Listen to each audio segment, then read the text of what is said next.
नमस्कार. श्री स्वामी समर्थ. स्वामींच्या कृपेने तुमच्या सर्व इच्छा मनोकामना पूर्ण व्हाव्यात ही स्वामींच्यांनी प्रार्थना करते आणि आजच्या या व्हिडिओला सुरुवात करूया. आजच्या या व्हिडिओमध्ये आपण वरुथिनी एकादशीला कोणते उपाय करावेत, यामुळे भगवान विष्णूची कृपा होईल आणि आपल्या जीवनातील सर्व समस्या सुटतील याविषयी सविस्तर माहिती पाहणार आहोत.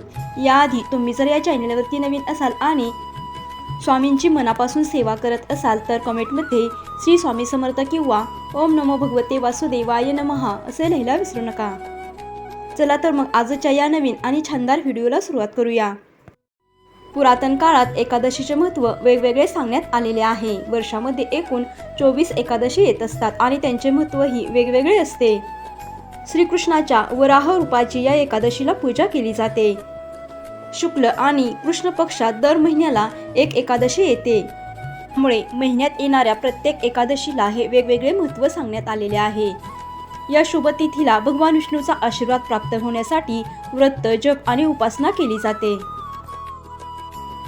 वरुथिनी एकादशीचे व्रत जो नियमानुसार आणि पूर्ण श्रद्धेने करतो त्याच्यावरती श्रीहरीची कृपा राहते.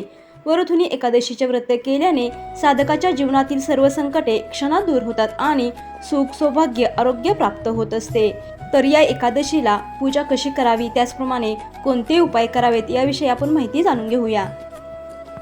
वरुथिनी एकादशीच्या दिवशी भगवान विष्णूच्या पूजेसाठी वापरण्यात येणारा शंख संपूर्ण घरामध्ये गंगाजलाने शिंपडल्यास घरातील सर्व नकारात्मक ऊर्जा निघून जाते आणि सकारात्मक ऊर्जेसह सुख आणि सौभाग्य कायम राहते.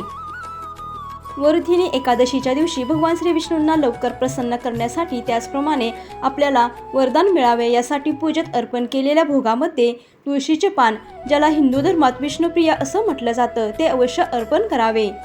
भगवान श्री विष्णूच्या पूजेमध्ये पिवळ्या वस्तूंचा वापर करणे अत्यंत शुभ मानले जाते. अशा प्रकारे दर एकादशीला व्रताच्या दिवशी पिवळे वस्त्र, पिवळी फुले, पिवळे चंदन, पिवळी फळे आणि पिवळे वस्त्र परिधान करून आपल्याला हे व्रत करायचे आहे. पिवळ्या वस्तूचे दान करावेत, यामुळे भगवान विष्णूची आपल्यावर कृपा राहील. वरुथिनी एकादशीच्या दिवशी भगवान श्री विष्णूची कृपा प्राप्त होण्यासाठी गायीच्या दुधापासून बनवलेल्या तुपाचा दिवा लावून पूजा करावी व आरती करावी. असे केल्याने एकादशीच्या पूजेमध्ये हा उपाय केल्यास श्री विष्णू हरीची कृपा लवकर प्राप्त होते.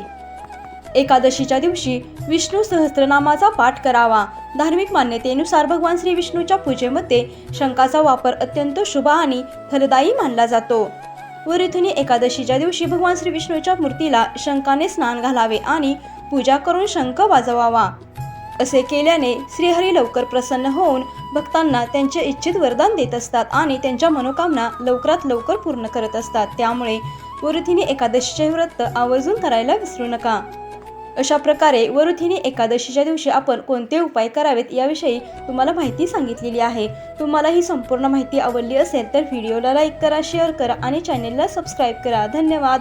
हा संपूर्ण व्हिडिओ पाहिल्याबद्दल तुम्हा सर्वांचे मनपूर्वक आभार. श्री स्वामी समर्थ. जय जय स्वामी समर्थ.